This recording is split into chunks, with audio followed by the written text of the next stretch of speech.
Here we go, tech tip. Whenever you take your gloves off, you want to let them dry them out. And then when you want to put them back on, it's real important. Take a deep breath. There you go. Now try to stick your hands in it. Welcome to Sam's Garage, presented by NH Oil Undercoatings.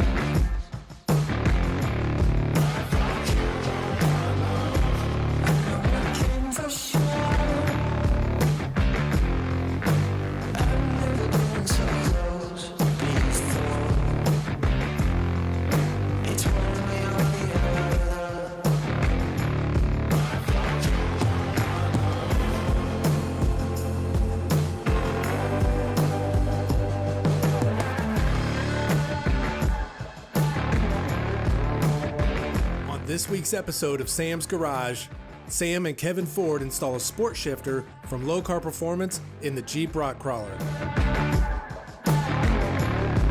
Then Sam and Doug Harris install the rear lower control arms in the Alpha 1 GTO. Kevin's Jeep gets some products from Design Engineering for heat protection and sound dampening. Then special guest Phil Pataki shows us his unique products to protect and store your vehicle.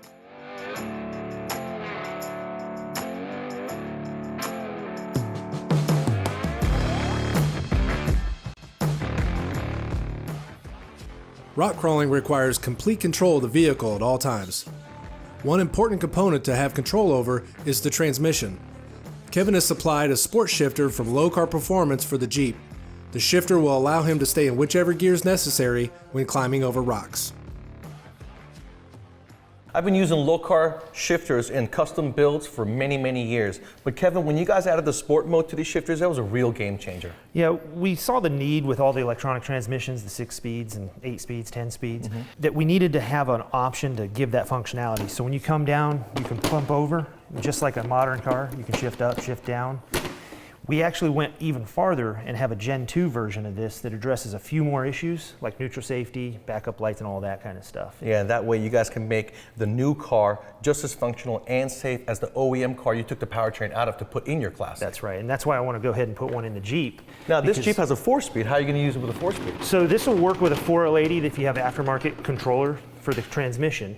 You know, Holley, we're going to use a Holley Dominator in this, and it's got the functionality for sport shift. So we'll just hook up the wires, program it in the computer, and we'll be set. We get on the rocks, we can choose what gear and stay in that gear. And it's not going to get out of that gear. And if you guys are on the dyno, this is very important. You can put it in a gear, keep the torque converter unlocked, because that's important, and keep that gear from a low RPM pull all the way to the red line. Usually it bumps down if you don't have that kind of control. You really want to have all the control. They just don't know the terrain that's up ahead. They can't see it. So absolutely. You notice that there's no seat in this Jeep. Kevin has not fit himself in it yet totally, so we got a little box on there for him to sit on so he can get himself a good position. Then when he can reach the shifter and he's got a good, comfortable position, we'll go ahead and drill some holes and bolt it in. Right, and we're just doing mock-up again, just like everything else, so we're not actually going to follow through with the entire hookup. We're not going to wire it, because we got another electronic device. You know, we've got different cables. We don't have a transfer case. Right. This is just a mock-up transmission, actually. So we're going to have transfer case shifters when we get the transfer case, because it'll have 2 sticks, one for the front, one for the rear, four-wheel drive, But you're not really messing with the transfer case. You got high and low, and then you got front and rear, and you got 4-wheel drive, 2-wheel drive. So there should be 3 levers. They're going to be somewhere in here, so I just wanted to think about it. And the shifter, we do want to be able to reach, because if let's say we're going up a big hill and the front's going to come over, we want to be able to get back into reverse or neutral pretty quick. So we don't want it to be, up here, and we don't want it back here. And you want to be able to put it in sport mode and comfortably shift it without reaching. Yeah, absolutely. And keeping in mind that if my wife or Travis want to drive this, they got to be able to reach it too. That's true. So we have to put it somewhere over here. The way we've designed this, we're going to have a nice little bend, go back down under here. It's also very important that before you guys do any kind of drilling, just stick your head up under there and make sure you're not going to interfere with something costing yourself a lot of money, okay? Definitely don't want to drill into the transmission. That would stink. You know, Kevin, that looks really good. I think we mounted it in a position where both you and Travis can drive this Jeep. And we have to consider, like you said, you can have 3 levers here. And this is just a trans tunnel. You want to have something that's got good integrity to bolt to. So when you're doing that, make sure you also deburr your holes. We're gonna be doing a console over this, right? Yeah, once we've got all the levers in, the cables in, we're gonna have some electrical. We don't want that exposed, tripping over it and all that. So we'll build a nice little console, keeps it clean. We'll bring all the cables in through the same spot. We got plenty of room under there. Maybe incorporate a cup holder in there. That's right. And the next one, we're gonna be doing bars to mount the seats, and we'll mount the seats left and right. That'll be later. It's gonna look really good. We've said it over and over, but taking baby steps like this is really important to keep from going backwards. If we finish this and then we put those bars in to mount the seats and the cables are in the way, you know, we're just gonna have to pull that back out and start over. So it's easier just to get what we need, where we need it, and then go back and finish it. And, you know, that gives us room to also mount that battery cutoff switch that we've been talking about. That's right, and that's gonna give us a whole new area in that console to make sure that we hide it and that nobody gets contacted with it. Can't wait for you guys to see that battery cutoff switch. It's real cool.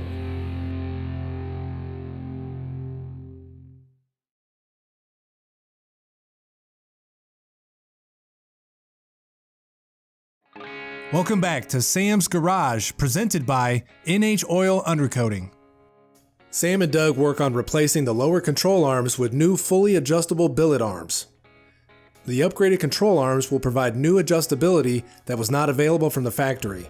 Along the way, they'll give us some tips on how to remove stubborn, rusted, and seized up bolts.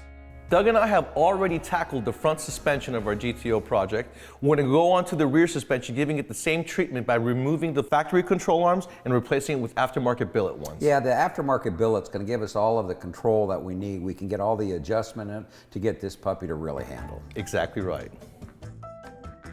One of the tech tips is we have a lower control arm pin here, and then we have on the very bottom, and what's very typical, what they'll do is you have a shaft that goes all the way through, and then they grind a little slot, so when the pin drops through, it locks everything in place. It's real important that you put a nut when you get ready to bang it out so you don't destroy all the threads. If you put the nut onto it, then that'll take the impact as you get ready to start to release it out. In a case like this, an air hammer is not going to work very well. You're going to have to use real blunt force. So that's why I got a big sledgehammer and some good punches. This is an extension. Used to be 1/2 inch. Check it out now, it's like a 1/4 inch. But it does the job, so. We're setting up the torch so we can go ahead and heat the material around the outside of the pin. And what that'll do is it'll cause the material to expand. It'll give us more room to knock the pin out. Right now the pin that we've got in there is just absolutely wedged in from time. I'm sure it's got some rust and some corrosion that's just holding it in place. So what we've got to do is open everything up by heating the metal. Make sure that you don't get the material cherry red. You want to keep the torch head moving because you don't want to change the composition of the material by getting it too hot, because if you're using certain types of material, it can get very hard and very brittle. So as you're putting the heat to it, keep that flame moving.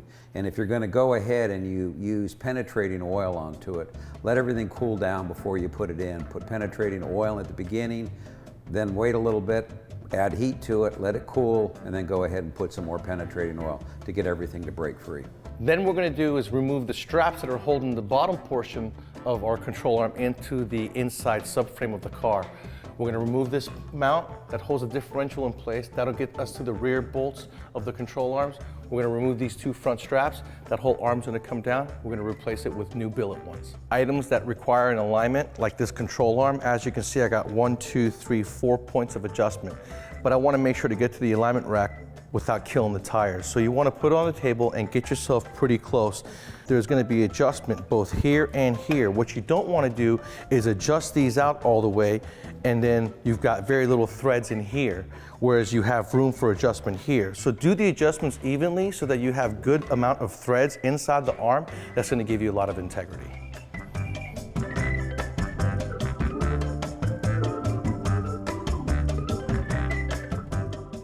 Doug and I have our rear lower control arms installed, and as you can see, just like the front, we removed all the bushings and replaced everything with solid mounts. So what this is going to do is remove any chance of torque steer. And what torque steer is, anytime you have torque on the suspension and the bushings move or bind, it's going to change the alignment, changing the steering. Everything that we've installed is extremely solid. With the Heim joints onto it, it's fully adjustable. It's made out of a single piece billet aluminum. It's got a tremendous amount of strength. With this, we'll get all the adjustment that we want. We can lay as much power down as we need, and it'll be in a lot of fun. It'll handle extremely well. Yep, and the final installation here is going to be when this knuckle goes into the shaft right here. This guy's going to lock everything in place. just like that. But I'm not gonna go ahead and install that yet because we're gonna be doing a brake upgrade and coilover setup on this. So we're gonna be installing this last. Yeah, and remember guys, when you're doing this, keep everything loose. We're still going through the build process. You want to be able to make everything where it'll attach real easy, and then we'll start to tighten it down.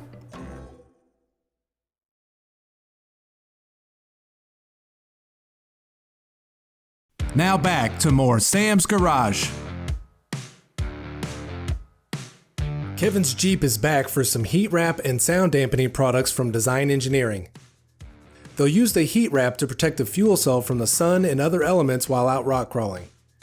The sound dampening material will be used to line the transmission tunnel and minimize road noise. Anytime we build custom vehicles, especially like this rock crawler, we take a lot of the luxuries that silence the vehicle and make it heat resistance, insulating the vehicle out of the vehicles when we build them. Right. We took the carpet out, we took the sound deadening out. Underneath the hood, there's sound deadening on the firewall. We took that out. Yeah, this thing's a tin can. I mean, it's We everything's want to gonna rattle. replace some of that. Yeah. DEI has a whole lot of products in sound deadening and heat management. So we're going to take this heat barrier that normally you could put in your tunnel above the transmission, and it's got adhesive backing. In this case, it's also made for fuel cells. We're going to take this, cut it in half, and that'll give us plenty of material to go all the way around the cell. That'd be great. Yep. And then we'll have a couple more items that we're going to put on the floor of the Jeep and under the hood, giving us heat management and, like you said, take that tinniness out of it, because now it's all sheet metal. You know, in this case, we don't know where the exhaust is going to run, but if we have the pipes coming right by this, we don't really want to heat up our fuel for performance and safety. And also think about this, you're going to be rock crawling. Yeah. You'll probably be in the desert at some time, and you're going to be underneath the sun going really slow, and this thing's going to get heat soaked. Right. So it'd be a good idea to put a heat barrier on it. Now that you and Travis have that gas tank taken care of, let's get the ting out of this center console and add a little bit of thermal protection, just so when we're running down, our transmission's not heating up our shifter lever and those coils are thinning up there. And the items we're going to have in our cup holder, don't forget that. That's right. What is this, Sam? This is what you would find underneath the carpet. In between the floorboard and the carpet, it's a sound deadening material, and it really makes a big difference, but it also adds some padding to the carpet, like in a Bentley or something, you know what I mean? And this is something you guys could find on DEI's website as well. You're making those holes, Kevin, so that the hardware can come up through the material that we're placing down. That way we get a good flush adhesive. It is actually thermal acoustic control, so this will help.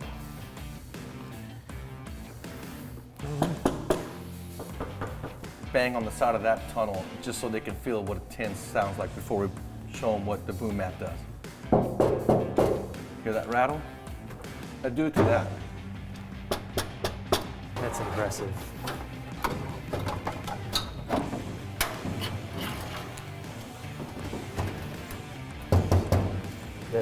Listen.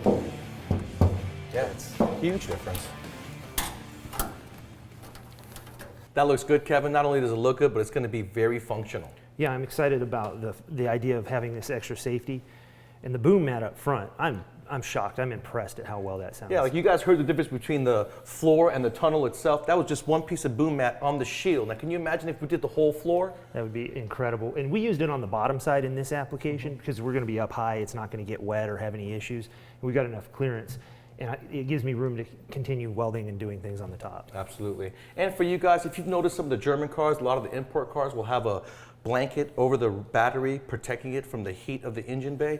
Well, DEI has something like that as well. If this was a regular JK or a JL, there is a battery box that goes around the battery, and they've got a kit to be able to surround that battery with their heat wrap, giving it protection from the engine bay. That's going to make a big difference. It's going to keep the battery living a little bit longer. Yeah, and I learned watching the show last year that they have pre-cut kits for several cars. Absolutely. If you're going to put carpet in your car, like let's say my Cadillac, you can get a pre-cut kit, Yeah. put it down, cover the entire floorboard. Then you saw the mat that we showed you earlier where you can put that underneath the carpet, get a second layer of protection and sound deadening, put the carpet over it, and you got good cushion underneath. Great products. I've always used them on headers. I've never used this stuff. I'm glad we got to do it. And we're definitely going to wrap those headers with the heat wrap when we go ahead and put them on.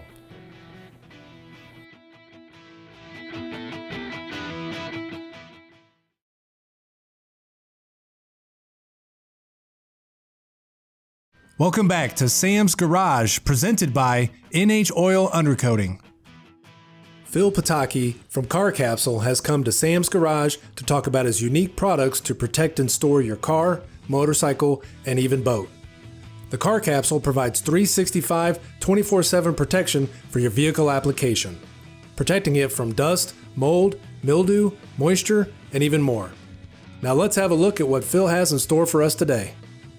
All right, you guys may think your ride is protected in your garage, even one as clean as this one, and we want to be able to protect them. You saw that Supra we pulled out earlier. That thing was in this garage for 3 weeks, and I keep it clean. You saw the dust on it. Right. I mean, everyone thinks their garage is clean until they get one of these and they look on top of it and see all the dirt and dust, and then they pull their car out, whether it's 6 days, 6 months, 6 years, it comes out spotless, just like it was detailed. So the way you put it away is the way you take it out. And it keeps the moisture and humidity out of there, which is really important. Yeah, so our fan, it's small and people don't realize how powerful it is, but continuously moving air, like air masses, never condensate. So if you don't have condensation, you have no mold, mildew, rust, or corrosion. So it's dry. When this concrete starts to sweat, if it did, it's dry in there because that basement is super thick, not going to let moisture through it. And you won't get that moldy smell either. Now I'm looking behind me, this is a nice new feature. What do you call this one, and what changes did you make to this? So this is our Signature 2.0, if you will. So we came out Signature Edition a few years ago. We had the checkerboard floor, and last year we debuted our carbon fiber model. Everyone really dug that road design. So now all our Signature models come with the carbon fiber floor, road look design, and actually it's better because it's thicker, as I told you. Mm-hmm.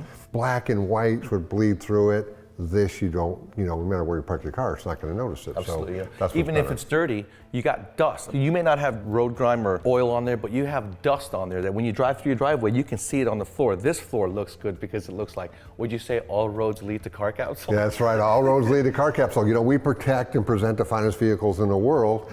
Driving on our road, zip it closed, you're good to go. And tell us about the LED lights you have incorporated in this unit. So this model comes with an LED light kit. So you get a remote control, you get different colors, different functions, and it just accents. In a dark garage, you come out to your man cave, this garage, your pole barn, and it's snowing outside, and you get to see your ride and see it lit up. It really looks awesome. And sometimes I like to go sit in the garage and just spend a little time with my ride. And something like this, it makes you feel like you have a die-cast car, full size, in its case, sitting in front of you. Hence the showcase. A bad day and you pull in with your daily driver next to it and you get to see if this was your C8 and you're like, wow. I mean, I can't wait to get that out. It's covered, but it's not covered. So you don't want to back up your car. You don't want to turn on your car when it's backed up in the showcase. You recommend just pulling it in forward. Yeah, as tempting as it is, when it's pulled in this way, you got the main door open, you fire it up, all those exhaust fumes leave the unit, and you don't have to worry about your safety or fumes building up in there. Absolutely. And Car Capsule has protection for your motorcycle and your boat. Last year we discussed the boat capsule. This year I actually purchased one, put my boat in it, and it's completely covered, sitting outside. I absolutely love it. And it pays for itself in just 1 year. You guys around me is a lot of boat storage facilities, and they only cover the top portion of your boat, just the roof. There are no side protectors, and they range anywhere from $1,800 to $2,400 a year. This pays for itself in the first year, and it keeps it fully protected. Yeah, I mean, again, no dust, no dirt, no leaves, no mold, no mildew. The biggest problem with a boat is it's wet. Yep. You felt the air blowing in that thing. It's 4 times what blows in this. So you can literally put your boat away wet and we'll dry it for you. No shrink wrap, you forgot the life jacket or you forgot your registration and you got to get in there and get it. You jump in there, grab it, and your boat is pristine and you pull it out. All about protecting your investment. That's what Car Capsule is good for.